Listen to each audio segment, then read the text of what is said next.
আজকে আমি তোমাদের এমন এক জায়গায় সন্ধান দেব যেটা কিন্তু অলরেডি ফেমাস হয়েছে।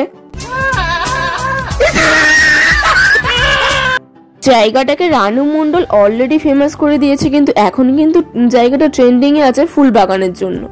ফুল ভালোবাসেন এমন মানুষ হয়তো পৃথিবীতে নেই, এবং আমি আজকে তোমাদের এমন এক জায়গায় সন্ধান দেব যেখানে গেলে তোমরা দেখতে পাবে বিঘার পর বিঘা জমিতে শুধুমাত্র ফুলের চাষ করা হয়েছে, এবং যেটা দেখে তোমাদের মন এবং প্রাণ দুই ভরে যাবে। শুধু যে গাঁদা ফুল চাষ করা হয়েছে সেটা কিন্তু না, এখানে চন্দ্রমল্লিকা থেকে শুরু করে রজনীগন্ধা পর্যন্ত বিঘার পর বিঘা জমি চাষ করা হয়েছে, এবং এখানে কিন্তু রজনীগন্ধাটা আর কি বেশি আছে, এবং রজনীগন্ধা তো আমরা সবাই জানি যে 12 মাসে ফোটে, এবং বিভিন্ন প্রজাতির ফুল আছে, এবং যেটা সত্যি কথা বলতে কি ভীষণই সুন্দর। এখানকার স্থানীয় বাসিন্দারা মানে হচ্ছে কিনা গ্রামের মানুষেরা ফুল চাষ করে এবং বিক্রি করে আর কি তাদের সংসার চালায়, এবং এরা কিন্তু সারা বছরই আর কি ফুল চাষ করে এবং বিভিন্ন প্রকার ফুল চাষ করে, এবং এরা কিন্তু এখানে বিক্রিও করে। তো এখানে শুধু তোমরা যে ফটো তুলতে পারবে সেটা কিন্তু না, সেখান থেকে কিন্তু অনেক কম প্রাইসে আর কি ফুল কিনে নিয়ে আসতেও পারবে। এই যে চন্দ্রমল্লিকাগুলো আমাদের মার্কেটে বিক্রি হয় 10 থেকে 20 টাকা, এখানে কিন্তু 2 টাকা থেকে 3 টাকা, এবং এখানে আরো অনেক প্রজাতির ফুল আছে যেগুলোর নামও হয়তো আমি ঠিকঠাক জানি না।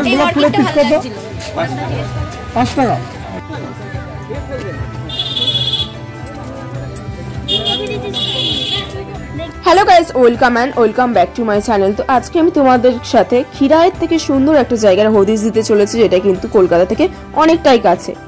প্রথমেই আসা যাক সেখানে আমরা যাব কি করে। তো আমি তো বনগাঁ জাংশন থেকে রানাঘাটে ট্রেন ধরে নিয়েছিলাম, এবং দেখো রানাঘাটের ট্রেন কিন্তু এখানে দাঁড়িয়ে আছে, কিন্তু তোমরা যারা কলকাতা থেকে আসবে ভাবছো তারা কিন্তু কলকাতা থেকে রানাঘাটের ডিরেক্ট ট্রেন পাওয়া যায়, এবং সেখানে নেমেই কিন্তু হচ্ছে কিনা তোমরা চাপড়াতে চলে যাবে, এবং মানে চাপড়াতে যাওয়ার সময় আর কি টোটো বা অটো এরকম আর কি ওখানে দাঁড়িয়ে থাকে, তো তাদের 30 থেকে 40 টাকা এরকম গাড়ি ভাড়া নেয়।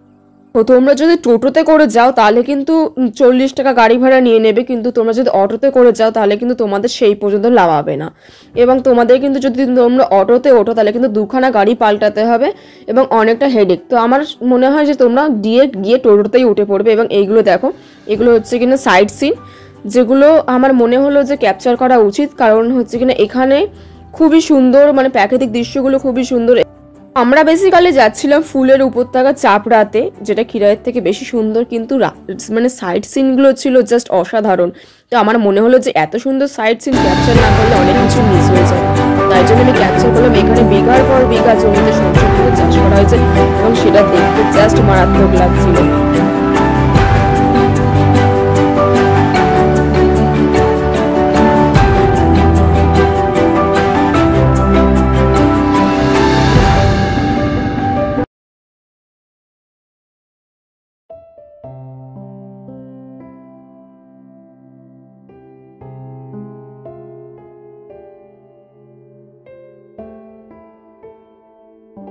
তো রানাঘাট আসার আগে কিন্তু ট্রেন বেশ খানিকক্ষণ দাঁড়িয়েছিল, মানে সিগন্যাল পাইনি বা যাই হোক এটা হবে।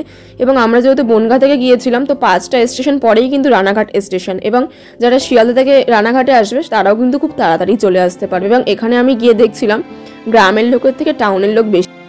তারপর যখন অ্যাটলিস্ট রানাঘাট স্টেশনে নামলাম, বাবা দেখলাম যে কত ভিড়। ওরকম ভিড় অ্যাকচুয়ালি বারাসাত স্টেশনে হয়। তো যাই হোক, 3 নম্বর প্ল্যাটফর্মের পিছনের দিকে এরকম একটা রাস্তা আছে, তো সেখান থেকে কিন্তু আমরা চাপড়াতে চলে যাব। এবং দেখো এখানে অটো টোটো সবকিছুই অ্যাভেলেবেল আছে, কিন্তু আমরা যেহেতু প্রথমবার গিয়েছিলাম এবং চিন্তার না, তাই জন্য আমরা একটা অটোতে বসে পড়েছিলাম, এবং সেটা কিন্তু চাপড়ার যে মেইন রোড আছে সেখানেই নামিয়ে দেবে, এবং আমাদের কিন্তু অটোতে ভাড়া নিয়েছিল 15 টাকা করে, মানে একজনের। এবং দেখো এখানকার একটা যে আমি জিনিস দেখলাম যে এখানকার মানুষের জনঘনত্ব না খুবই কম, এবং এখানকার মানুষের আর কি প্রধান জীবিকা হচ্ছে কৃষিকাজ, এবং কৃষিকাজও ঠিক না, মানে ফুল চাষ করা, ওটা অ্যাকচুয়ালি কৃষিকাজের মধ্যেই পড়ে, কিন্তু এখানে না ধান গম এইসব আর কি খুব কমই চাষ হয়, এখানে শুধুমাত্র ফুল চাষ হয় আমি যতদূর যা দেখলাম আর কি।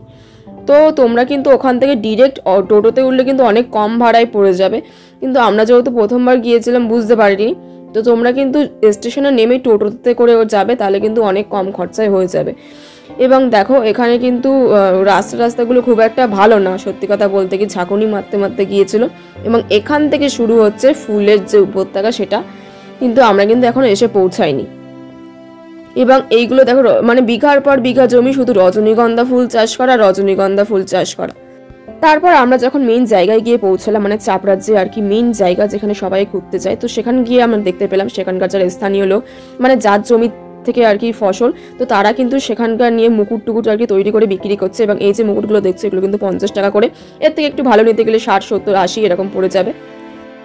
শুধু যে মাথায় পড়া মুকুট বিক্রি হচ্ছে তা কিন্তু না, এখানে বিভিন্ন প্রজাতির ফুল খুবই কম দামে বিক্রি হচ্ছে, মানে এত কম দামে বিক্রি হচ্ছে যেটা ভাবাই যায় না, এবং সুন্দর, অতি সুন্দর সুন্দর ফুল বিক্রি হচ্ছে।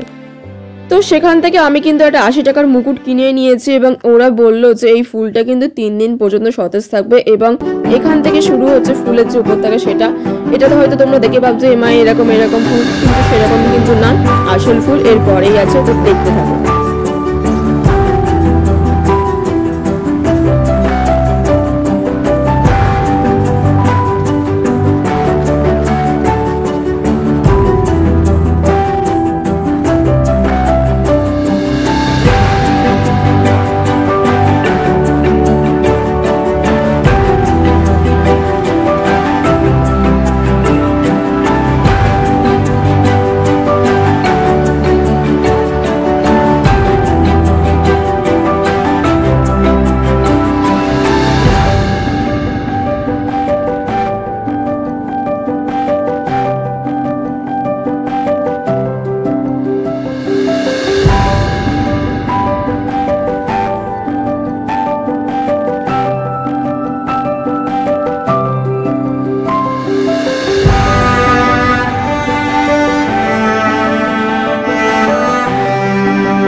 এখানে বিঘা বিঘা জমিতে এত পরিমাণে ফুল চাষ করা হচ্ছিল যে আমরা কিন্তু দেখে শেষ করতে পারিনি, মানে পুরোটা কভার করা তো সম্ভবই না, এবং যতটা কভার করা যায় ততটা কিন্তু আমরা কভার করেছি। এবং সামনের থেকে যে ফুল গাছগুলো ছিল সেগুলো কিন্তু আমরা বেশ ভালো রকম ফটো তুলেছিলাম। এবং একটা জিনিস আমি খুব ভালো করে লক্ষ্য করলাম, ওরা কিন্তু মাঠের মাঝখানেও ফুল টুল নিয়ে বসেছিল, এবং সেখানে কিন্তু ওরা বিভিন্ন টাইপসের মালা এবং যে মুকুট টুকুটগুলো হয় সেগুলো কিন্তু তৈরি করে বিক্রি করছিল, যদিও আমি মাঠের থেকে সেরকম কিছু আমার কেনাই হয়নি। তার ঠিক পরেই আমি সন্ধান পেলাম এক টাইপসের গাছের, কিন্তু এই গাছ বলো আমি কোনোদিনও দেখিনি, এবং তোমরা কি দেখেছো সেটা জানি। আমার যতদূর ধারণা এটা ডেকোরেশনের কাজে ব্যবহার করা হয়, মানে ওই যে গেট টেট সাজানো এরকম। কিন্তু এখানকার যে গাছের কালারগুলো ছিল সেগুলো কিন্তু হলুদ ছিল, আমি কিন্তু কোনো পিকচার এডিট করিনি বা কিছুই করিনি।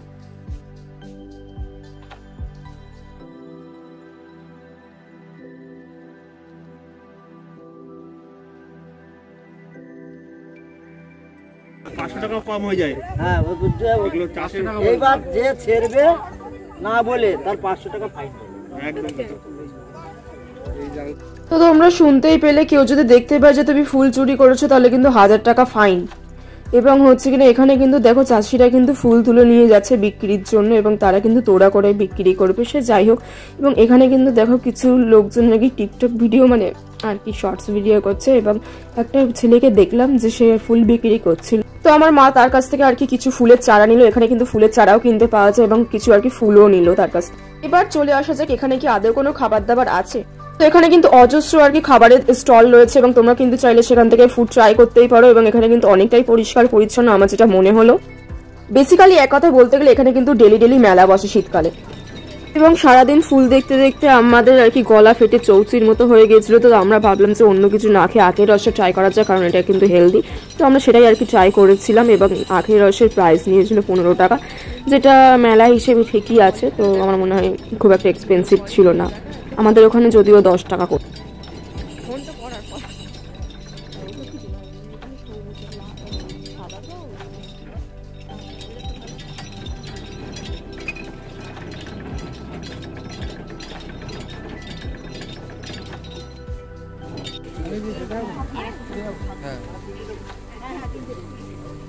তো গাইস, এরকম একটা ট্যুর এক্সপিরিয়েন্স করতে পেরে আমি তো সত্যি কথা বলতে খুবই মন থেকে হ্যাপি। এবং দেখা হচ্ছে নেক্সট ভিডিওতে, ততক্ষণের জন্য বাই গাইস।